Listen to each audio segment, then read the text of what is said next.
Hello and welcome to Luther James Insurance. I am your host, the best podcast host in the universe, Steve Cully. I would like to thank our sponsors at Procyon. They are one of the top 50 fastest growing companies in the nation. They specialize in employee benefits, wealth management, and retirement planning. President Sean Rabinowitz, proud supporter of our podcast network, and we love him very, very much. Green Street Trust International, owned and operated by Rennell Jump and UConn legendary men's basketball player Jake Voskuhl. They specialize in tax plans for businesses large and small.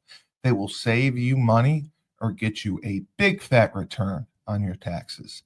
To schedule your free strategic tax planning session today, go to www.greenstreettrust.com. Pete Finch and the Finch Law Firm is located in Bridgeport, Connecticut. If you suffered any type of personal injury, slip and fall, a car accident, your mother-in-law ran you over with her car, your wife got angry one night and decided to stab you, the Finch firm is for you. Pete has won legal battles all across the state of Connecticut, and he will go to war to get every dollar you deserve in compensation. Just remember, in a pinch, call Finch or go to his website, thefinchfirm.com. Dynamic Human Performance is owned and operated by UConn legendary running back Andre Dixon. He trains boys and girls of all ages, all sports. He has a boot camp program 7 days a week, 6 a.m. You want to get in shape, you go to Andre. He has an athletic development program where he trains boys and girls in the sport of their choice, helps them to reach their full potential, be the best they can possibly be. Andre has sent boys and girls to college on scholarship for all different types of sports. To work with the best, he has a 5,000 square foot state-of-the-art facility in Hartford, Connecticut. Go to www.dynamichumanperformance.com. James Whitfield of Luther James Insurance. He is one of our newest sponsors. He specializes in financial services. For the last 3 years, he's dedicated himself to learning the art of financial planning. He also specializes in insurance policies, especially life insurance. He can make you a boatload of money, and he can make it for you tax-free. He understands the stress that comes with retirement planning. How much am I going to need? For how long? Do we have enough? Will it last? Because to schedule a consultation with James, you can go to his website, www.lutherjamesinsurance.com, or you can DM him on Instagram, LinkedIn, Facebook, whatever. He will contact you, get back to you, and you can have your consultation with him, and he will definitely put you in the right plan. All right, and here we are. The website is www.lutherjamesinsurance.com, and the man himself, James Whitfield, is with us. And he looks like he's back in his usual surroundings. Yep. In Connecticut. He's not stuck in New Jersey. Great to see you, James. Good morning. Good morning. What's going on, everybody? And banner episode last week. You had tremendous viewership that we have not seen lately. 10,000 viewers, over 10,000 viewers for your third episode, which is amazing. We usually don't get that until the 10th, 12th, or 20th episode, but you knocked it out of the park in the third. So you are on a roll. And Nice. we were just talking. You mentioned doing a plan for one of our friends here, Yep, and you mentioned it had to be structured a little bit differently, correct. and you had wanted to show it to Well, the not group. that particular case Or because I folks. didn't. Yeah, not that particular Yeah. case. This one is a 26-year-old individual. Oh, okay. He owns a trucking company, and he kind of just wanted to use the policy to show that he has assets. Like this is a good asset, Yeah. especially with the money he's going to make on it. Exactly, because that's what you talked about. It can be shown and Yes, used as a bank account and an correct. asset that you have. And I believe Laban was talking about it the other day. People think, paying into it is like paying a bill. It's not. You're building equity, and you're showing that you're not as much of a risk. If you want to Right. get a mortgage, if you want a car, that I, you're going to make those payments. I always tell people if you treat this like a bill, it's going to treat you back like a bill. Mhm. So you got to look at it Exactly. as I'm socking money away in my tin can, and I'm putting the keys. I'm hiding the keys for myself. Exactly. So if you wanted to talk about that plan, you're more than welcome to. Okay. So what I did was, how do I share it? This little TV thing? That's the share Yeah, button. so at the bottom, it'll say share screen, and then if you have an image file, a video file, or a slide or a PDF, or if you have like a tab open, you can do it that way. Okay.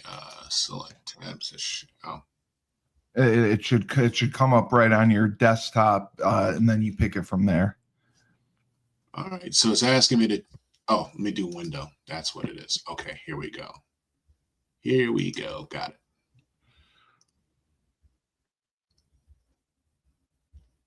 Perfect. Are you able to see anything? Yep. Perfect. So this individual is 26 years old, Oh and wow. what I said to him was he had 100,000. He had 100,000. I won't say to play with, but he had 100,000 to see what he can do with it.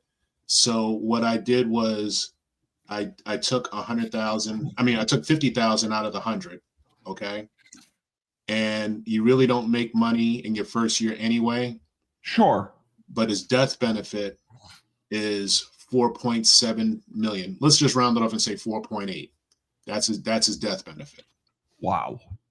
So if anything happens to him in that first year, this is what his They're family taking- gets, or his beneficiaries, or his trust. They'll get like roughly $4.8 million. Right. Um, Right. Wow. you don't start seeing money until really year 3 and on. So Right. what I did was out of that 100,000, I split it in half and put in another 50,000. So now his cash value is like $76,579, right? His death benefit goes up a little bit next year. So this is what we call infinite banking. So now he has enough to borrow another 50,000 because he has 76,000 here. He can borrow Oh another, yeah, you mentioned that. Right. he can borrow $50,000 cash. And this is what I tell anybody. I can flip this around for everybody. If you have a little money, it'll and especially if you have time, this is a really good deal. So what I did was we borrowed another 50 for the third year. So now he has roughly 118,000 in cash. All right. That's his death benefit if anything happens. But we're not in it for the death benefit. We're in it to make money. No. We're in it to Right. have money from it. So now for year 4, he's able to borrow another 150,000. So what you're doing with this thing is each time you're borrowing money and you're putting it back into the policy a week or two later. This is every year. You're doing this once every year. You're borrowing money and you're putting it back in the policy, that's what jumps up the cash value. So So it's not a monthly payment or anything. not a It's monthly once a year. It's once a year. It's once a year.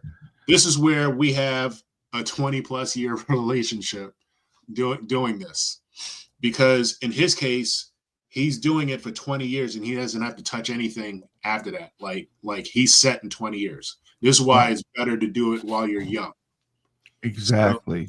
So what we did is in year 4, now he has enough money to borrow 150,000. And we're doing that for we're doing this for 3 years. We're doing 150,000. We're borrowing it, putting it back in the policy in a week or two, just to build up the cash value.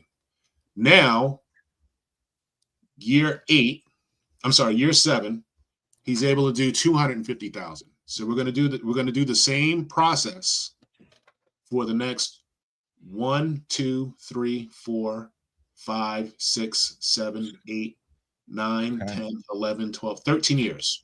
So this is roughly a 20-year deal. Right.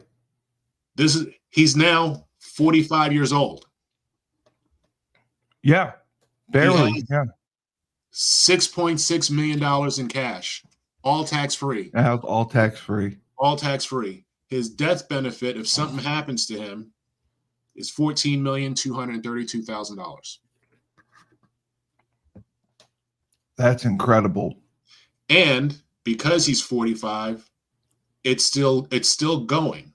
It's still going to appreciate regardless of. Correct. So at 65, that's what he has. I'm sorry. That's what he has at 65, 22 million. Wow. And for putting nothing into it. For putting $100,000. Now, $100,000. Wow. Now, if he wanted to take like a yearly benefit, he has $735,588. He can do this every year and still have money left in the policy for whatever he wants to do. That's up to him. He can do this till eternity, or, the average age of a person is what, 75 to 80 something years old for men. Yeah. So let's just say he made 80 years old. That's the money in his policy. That is generational wealth. And then some, because he doesn't have any kids or anything. Yeah. $43 million. Wow. Yeah. And that's his death benefit if he kicked the bucket. And he still has would he still have a traditional beneficiary? Yes. Well, okay.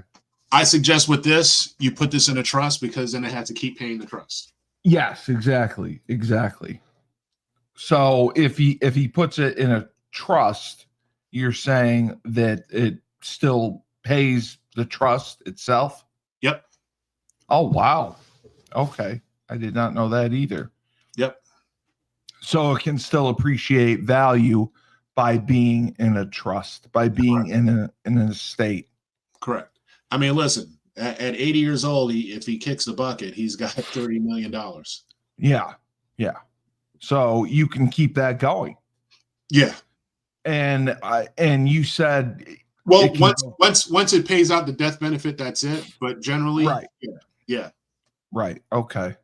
Because we had been talking about final expense insurance, and somebody had asked, I guess a member of their family was asked to sign over a majority of the policy or the entire policy. Is that normally possible, where they would be asked to sign over? They'd have to be a beneficiary. You just can't sign. Yeah, over. If they're the beneficiary and they go for the funeral, yes, and they say, we want the policy signed over. Yeah, they can get the entire policy. Yeah, well, what you're doing is, let's say that person had a $25,000 policy. Your average funeral is what, $9,000-$10,000? Correct. So the funeral home will take their portion and then assign the rest to the beneficiary. Right. Okay. because they were concerned about funeral homes may take advantage of this situation and take more than necessary. And can they do that? What was the question? Oh, can they take more than necessary? No. Okay, no. They can't. This is why I say to people, you know, like this particular IUL, I wouldn't assign this to no funeral home whatsoever. Right. Exactly. You know. Exactly. No. That was the biggest concern. You would have like the Muhammad Ali experience of a funeral, you know, if you did that. Because I wouldn't like something like what I just showed you. I wouldn't do that. I wouldn't even do that with a whole life policy. I would do that with a term or a final expense, because final expense is pretty much, I won't say exact, but you'll have a little more than what you need, and it's up to you to decide on how big of a funeral you want to have. Or sure, if you want to cheap out and just do a memorial and have a cremation, what's that? Yeah, $1,200. Yeah, that's what I'm saying. It's nothing. Yeah. It's nothing, right? So then you make them the majority of the money. Correct.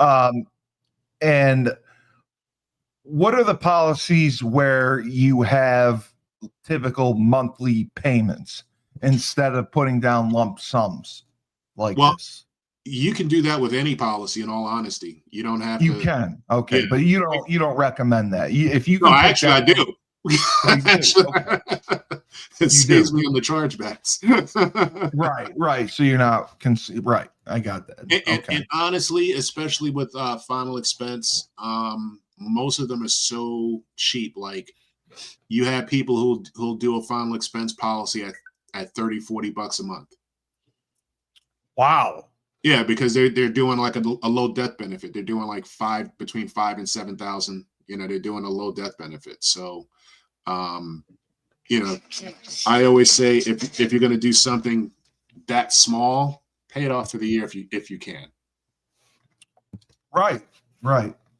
Now, can you add additional money if you want to? Not to you would have to buy an extra, because it's like it's already set. So it's already set. It's already done. You don't have to put anything else into it. But now, you can buy additional insurance. Yes. Now the IUL, like I just showed you, you can throw extra money in that. You can overfund it. Right. You can overfund it and continue to add money. Correct. Now, someone asked about spouse life insurance. Is that something that's different? That's like a joint policy. Married? Yeah, that's like a joint policy. And I think it pays out after the second person passes away. Like you get some kind of benefit for the first person. But it's not. Yeah. Okay. I don't like doing those because I just rather everybody do theirs separate, in all honesty. And another question we got was, how long does it typically take to go through the entire process and get a policy approved? Oh, depends on the company. It depends on the company. It depends on the health. So if the person is healthy at the time of signing, roughly, depending on the company, it takes a day or two to go through, because they don't have to do blood and urine. They just go through their HIPAA report, their MIB report, and determine whether that person is healthy or not. I have cases now. I have something like 15 cases that I wrote up that I'm still waiting on approvals. That you're waiting on. Yeah. Okay. And somebody said most financial planners recommend coverage that is 5 to 10 times your annual income, and that's kind of what you showed. Yep. Is that normal as well? Yeah. Okay. So you want to hear the funny thing is, not every financial person knows about the IUL. No, they don't. Yeah. They don't. They think they do, but they don't. They don't. I spoke to somebody, a friend of yours, actually. the guy in Georgia. He didn't know anything about the IUL, and he's been in insurance for years. But he has his series 6 or 7, Right. He sells a lot of variable stuff. But I told him, I says, listen, there's nothing wrong with variable stuff, but it's on the stock market, and it's no different than an IUL. Would you make money? Yeah, you do. I'm not saying you won't, but that's taxed once it's time for you to cash that bad boy in. It's highly taxed, where this isn't. It's a lot riskier. Well, I told him too, he can, if he's got enough cash value in that policy, he can convert it to one of these, and I can really take care of him. And someone asked if they are able to change their coverage if life events such as a new job, child, or you're building a new home. You kind of can. You kind of can, depending on there's a lot of factors into it. But yeah, if you had a child and you want to add that child to the policy, it's not impossible. It's not impossible. But I like to not mess with what's already working. I like to just add to it. Yeah, exactly. My man, Chris. Christy follows every podcast. He wanted to know, is it possible to convert a term life insurance policy into a whole life insurance policy? It's possible. It's not impossible. It depends on the parameters of that term, because there's no cash value in term. Right. But there's some term policy, they have living benefits like a whole life policy. I've done it with a couple of people, but it's like it all depends. There's a lot of factors into it. Is it something that you would recommend? I don't recommend a term policy, honestly. Yeah, you say stay away from it. So if not as like main life insurance. If it's like, if you're doing it for mortgage protection, then that's different. If you're doing it to say, hey, I need $1 million coverage while I'm working a job, I would do that because it's temporary. But if you're trying to use it as permanent, I wouldn't do it. Right. And you mentioned being a life insurance agent, and you work with different life insurance companies. Mm-hmm. Somebody asked about Select Quote a company? No, it's a broker. Oh, it's okay. It's a high-tech broker. Yeah. So what you'll do is you'll talk to somebody over the phone, or you might go online and put in your information, and there's an agent that's assigned with Select Quote. They pay to be assigned with Select Quote. And I could do it. I don't like doing it, only because I don't have any personal touch with that customer. It's a transaction, and I don't, again, I'm paying Select Quote a portion of my commission, number one. Correct. And I don't know if this customer is going to stay. Correct. And when do you feel comfortable about, a customer paying and being able to stay and fulfill their obligations? Well, in honesty, my ideal customer, whether it's final expense or regular whole life insurance, pay that first year. We can be friends after that, because I have. If you get through the first year, you're comfortable. I'm fine. If I get through the first 9 months, I'm happy. Okay. Because I'm advanced 9 months. So yeah, exactly. Exactly. That makes the most sense right there. And then, okay. So,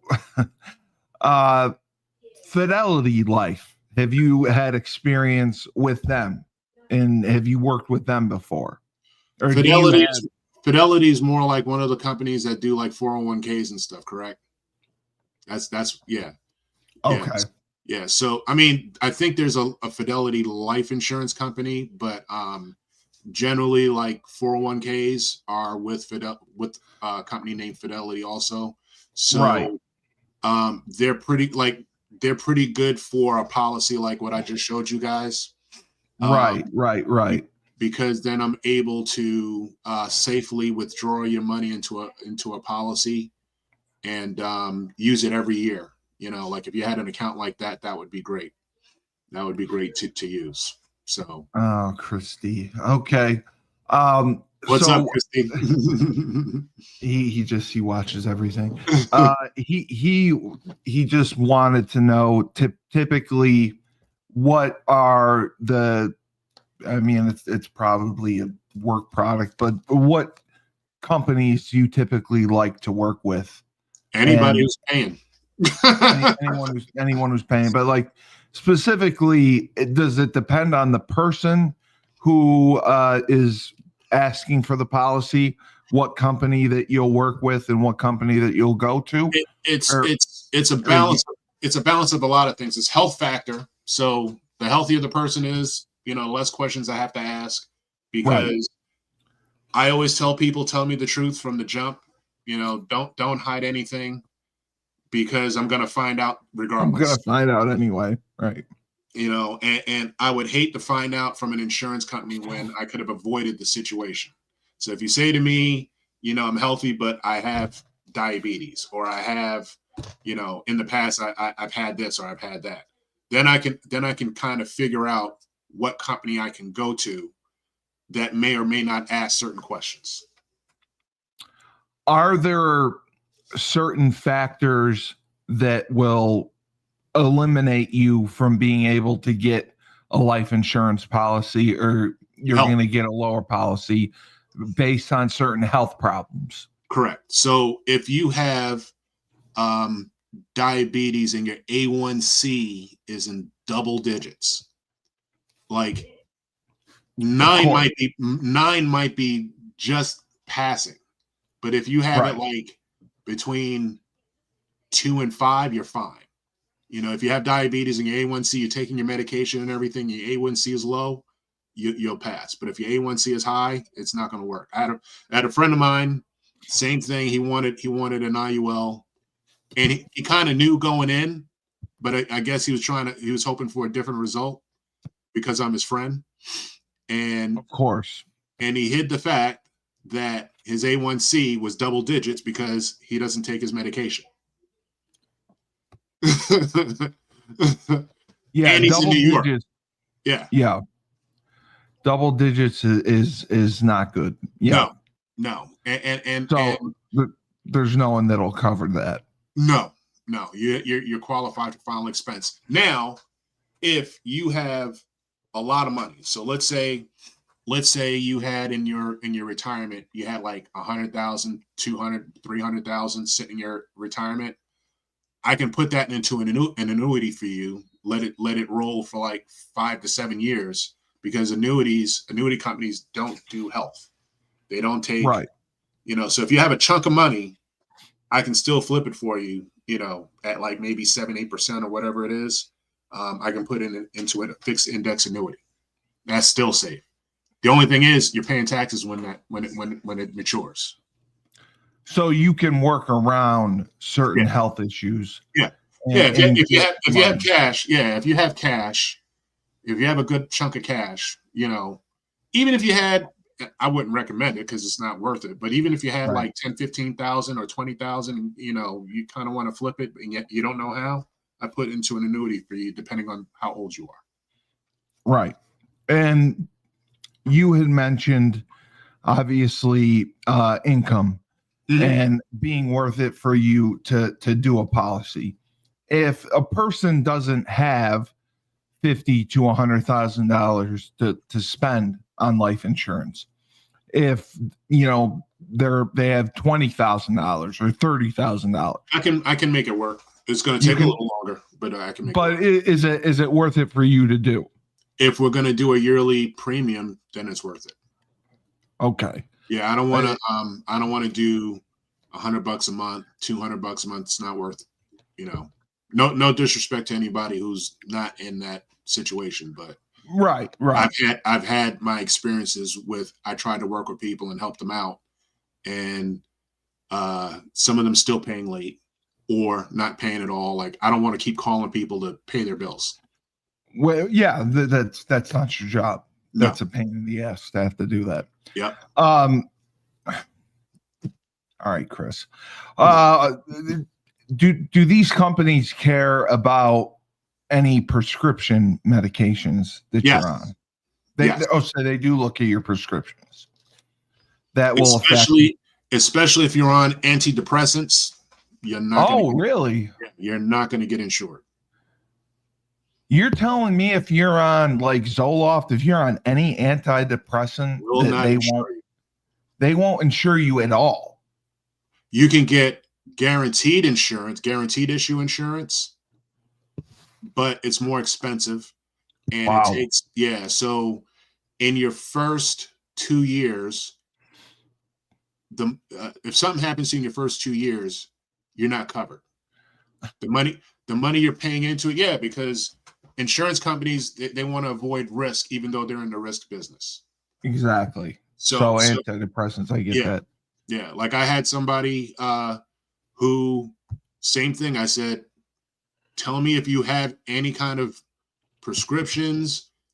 Even if you didn't take it, if you were prescribed and you didn't take it, let me know, because then I know how to go. But she was trying to get a $300,000 policy, and I took her to like 6 or 7 places, and one company told me exactly why they rejected her. She was bipolar. Well, yeah, that I can see. Yeah. That's different. And even sleeping pills. Even if you take like Ambien, that can make a difference. Yep. Or that can get you rejected. Yep. Because you can overdose on it. You very easily. Yes, you can. Okay, Chris. Speeding tickets is another one. Yeah. No, speeding tickets. And your hobbies. Makes sense. If you say you're going skydiving or scuba diving or anything like that, you're not getting insured. Now, the funny thing is, there was a race car driver.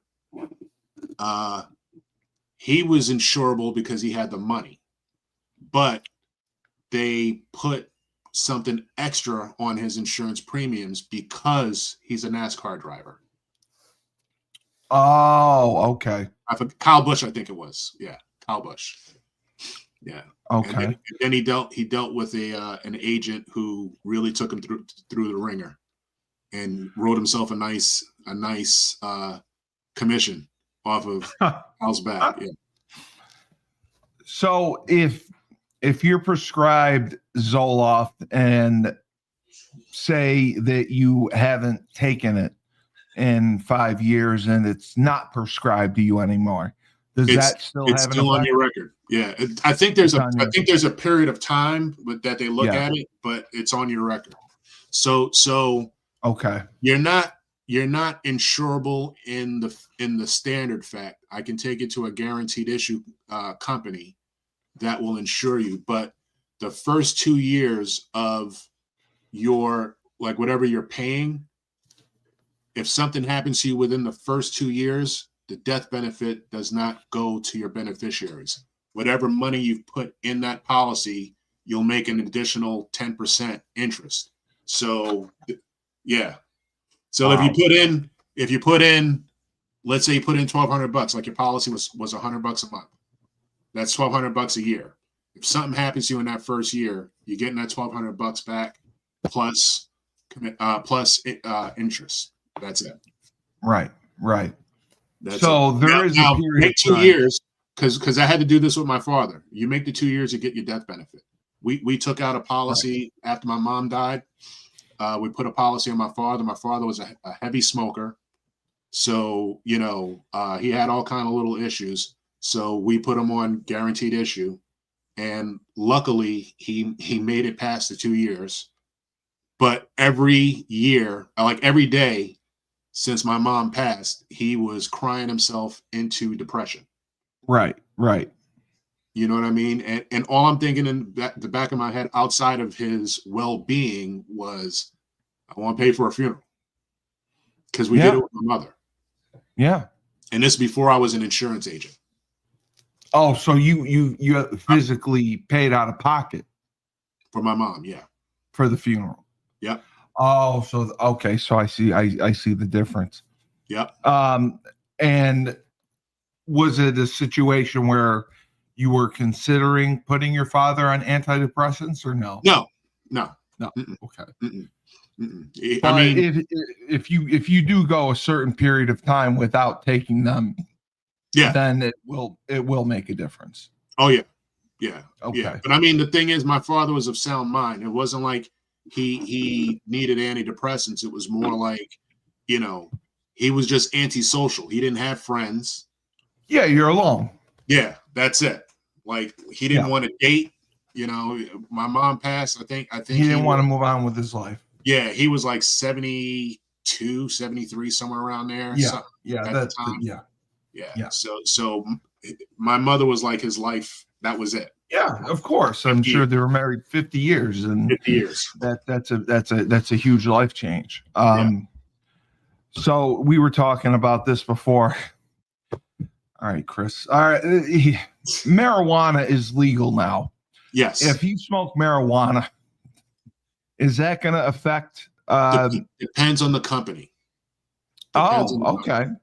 Because there's some that they don't look at that. Then there's some that right. do. So it depends on the company. So even though it's legal in most places, companies are still going to look at it. I mean, listen, alcohol is legal, and that's true. Yeah. And one of the questions on some of these apps are, have you ever abused alcohol? Right. And if you answer no, they obviously can check it. If you've been in treatment, if you've gone for treatment, for rehab, right? It shows. That pops up, right? So that'll show. I mean, like obviously for years, even myself, I had a heart infection from the flu, and it looked like I had a heart problem. I mean, technically I did. I didn't have a heart attack or anything, but what happened was my heart was pumping too much blood and it was 2% bigger than what it was. I was uninsurable for like 5 or 6 years. Yeah. Happened in 2014. So if you are someone who has diabetes, who is a heavy smoker, who had a history of addiction, yep, and if you go through 10 years or whatever, and you're clean, you show that you've stopped smoking, that you're not an addict, your diabetes is under control. You can't get a policy like this. You can get something. Yeah. You can get something. You can't get a policy. You can't get an IUL. No. You can't. You'll never qualify for an IUL, regardless of what you do. Correct. Again, if you got money and you still want to do something, you can do an annuity. You can do a fixed index annuity, and because they don't ask health questions. Right. And okay, so height and weight plays a part. How much of a difference does that make? If you're, 6'2" and you're, because Christie is arguing that the weight index is not accurate because but they still use it. They still do use it. I just dropped 22 pounds. Right. Well, didn't even realize it. Because people say that, they list it as like if you're 6'2", you're obese. Your ideal body weight is supposed to be like between like 170 or 160. Yep. And that's not realistic. But that is what they'll go by. Yep. Hey, I was considered obese, and I was I'm 6'2", and at the time I was 290, 295. Right. You couldn't tell because I worked out a lot. I was, I'm not saying all of it wasn't fat, but I was more muscle than fat, and I was considered right. Your BMI wasn't correct. Over. Right. So my ideal target weight is supposed to be 225, 230.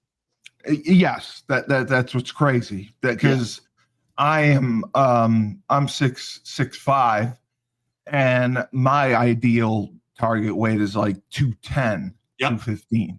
Yep. So you're saying if you're anything over that, You're that obese is going that you're considered obese. That's going to or influence overweight. Yeah. any policy that you get. That and health. That and health. So if like That and health. yeah. So you might even be tabled. You know what I mean? So it's not out of reason that you couldn't get insurance. You know, in some cases you might be tabled because insurance companies see more things than you know they can see. No. I mean, apparently they can see everything. So, all right. The other questions were about surgeries that you've had. Mhm. Like if you've had a knee replacement That's no surgery, problem. that's not a problem. Okay. But if you've had like a triple bypass surgery, That's a problem. that's a problem. That's a Okay. huge problem. That is a massive problem. Anything that's Anything or going a with the heart, transplant. transplants, because they ask these questions before. Again, they're asking because they already know the truth. They're asking because they already know. Yeah. That's funny. They're asking because they already know anyway. Yep. But they're trying to obviously see your honesty about it. Correct. But any of those can make a tremendous difference in what you're looking for. So when you're searching for potential candidates, obviously you've already said the younger that you are, The the better better. it is. I mean, look at what I showed you with a 26-year-old male. Yeah, exactly. But when most people, when they're thinking of life insurance, would you say that they think of it in their late 20s, early 30s, or is it more in their 40s? Their 40s, because your early 20s and 30s, your early 20s, it says what you call your F up years. You party hard, you might Exactly. work. Yeah. When you're 30 or close to 30, you're getting married, you're having kids, you're settling down, you're becoming that family person, and Right. even at that point is a great time to think about insurance. But Right. the earlier the better. And I Right. hope after showing the audience that illustration, I mean, the guy's 26 years old. Picture if he was 20, 21, 22. Right. If you go right into it right out of college, something Yeah. like that, it's Not going to everyone's benefit going to you do that. Yeah, but this is the best way to build wealth without going out and working super hard. If I'd have known this, I'd have went about things a whole lot differently when I was making good money. Yeah, if I only knew then what I know Yeah. now. Yeah. That's kind of how it goes. Listen, I was 24, 25. I was making at the time, we're talking like 96, 97. I was making $80,000 as a designer, and I was taking on side jobs. Right. So had you had I known about life insurance back then, it'd have been I'd have a different conversation. Right. Exactly. So now you mentioned depression. Yep. Does having anxiety have the same effect? Okay. Yep. So depression or anxiety, those are two of flags. One of the common issues that if you do have, it's going to prevent you from getting a good life insurance policy. Correct. Now you can get a final expense policy. Final expense, right. But again, nothing like what you showed. Yeah, nothing like this. And again, even with the final expense policy, you're going to get guaranteed issue because they're not going to even pass anxiety or anything with regular standard final expense. It's not going to work. Okay. So if you did have a history of being an alcoholic and you did go to treatment, and you've been out of treatment for 20 years, 30 years. That's different. Okay, so that is different. So if you have been clean for 20 or 30 years, and you can show that, It'll show on your record. It'll show on your record. Yeah, because what it is each company has a parameter, so you have some companies that will, if you messed up that bad and it was like within 5 years, they'll if it passed 5 years, they'll still accept you. They might table you. They might, meaning that they might limit your risk a little bit, but you'll still get qualified. Right. Okay. So when you're looking for clients, ideally, you're trying to get them in their 20s. And if you can't, 20s and 30s are what you're particularly looking for. That would be ideal. You're not looking for the 40-year-olds. Oh, I am. You'll take them, but obviously the best policy and the best for you is the 20-year-old. Yeah, well, that's any advisor, because you're getting that person at the peak of their existence. You're 20, 25 years old. That's the peak of your existence. You're an ideal candidate. You're an ideal. I mean, it's easier for you to accumulate wealth this way. If you're 40, you can still accumulate wealth. You're just gonna have to put a little more into it. But like this kid is 26 years old. I put in $100,000. Yeah, and in his 40s, he's going to be set. Yeah. Oh yeah. Which is amazing. Yeah. At 45, he'll have $6.6 million. Which is absolutely amazing. Well, you can use $6 million, couldn't you? I think we all could. And the thing is with this is, if you wanted to do real estate and you have like a flipping business or anything like that, you don't have to go to the bank. No, you got it right there. You got it right here. You're paying yourself 6.5% interest. Right. Okay. So yeah, that's why we got to get you on the phone with Laban. I'm trying to tell you. I don't know what's taking him so long. I got another person for you who does real estate in Connecticut.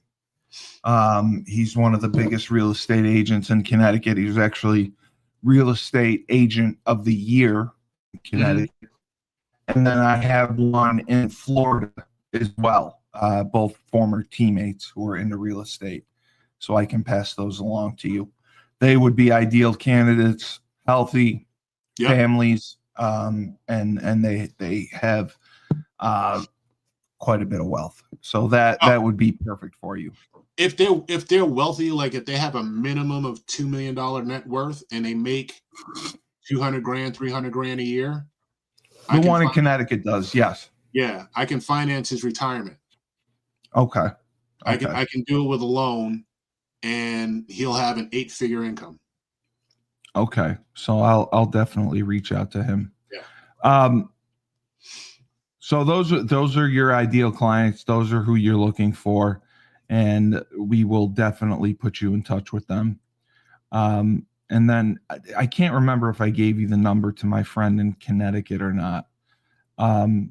My friend in Connecticut, he has the wealth management firm. Okay. And he farms out a lot. He does employee benefits, but he farms out a lot of his insurance to other companies. Okay. So I have to give you him. Okay. But I'll send him along. But great show. Great job explaining everything. Thank you for answering Chris's questions. Thank you, Chris. Chris apparently likes to smoke marijuana. And he's 400 pounds. He said he's not. No, he's not. He's not. Chris, we don't know who he is. He comes on. He's on several of our podcasts. He's a commenter. I appreciate you, Chris. Thank you. We my friend Dave and I, when we do our shows about UConn sports, he knows everything. We think he knows us. We don't know who he is. He's like Batman. We can't figure out who he is. He's a shadow viewer. He is. He's got like a notification, like whenever we go live, he comes on, and he comes on, and it's amazing how he'll, yesterday he's harassing Laban with the insurance question, with the real estate question, Mhm. and now he's asking insurance questions because he smokes pot. So he was a little, pot's legal, and he shouldn't be penalized for it. But great show, great job, and hopefully we'll get the same response as last week. And I will definitely pass on Laban, get at me. Trying to tell yeah, you. I'm gonna text Laban right now and make Yeah. sure that he does this and he gets it going, because it's ridiculous. But great job, James Whitfield, Luther James Insurance, www.lutherjamesinsurance.com. You can DM him on LinkedIn, Instagram, Facebook, whatever it takes, and he will put you in the right plan and right policy. And I am Steve Cully, the best podcast host in the universe. Remember, when life gives you lemons, don't make lemonade. Take 2 oranges, throw them right back at life. There you go. Okay. Julius Williams and the Trench Mob. Julius is located in Decatur, Georgia. He trains offensive and defensive linemen. They compete in 5v5 tournaments and college showcase camps all across the country. Proud to say they were undefeated in every tournament they attended. And at every college showcase camp they went to, a member of the Trench Mob was offered a college scholarship. Julius has sent kids to schools like Florida, Florida State, Miami, Clemson, Tennessee, Georgia, Alabama, just to name a few. We have the Trench Mob podcast every Wednesday night at 8:30. Do not miss it. If you want to be trained by the best, if you want to go to a Division I college, Julius has the best success rate.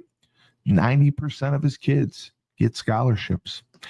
Go to www.battleofthetrenches.com and sign up. Ned Von Young, Fresh himself, runs the Fresh Fold Laundry Company, Chapel Hill, North Carolina. High-end laundry service.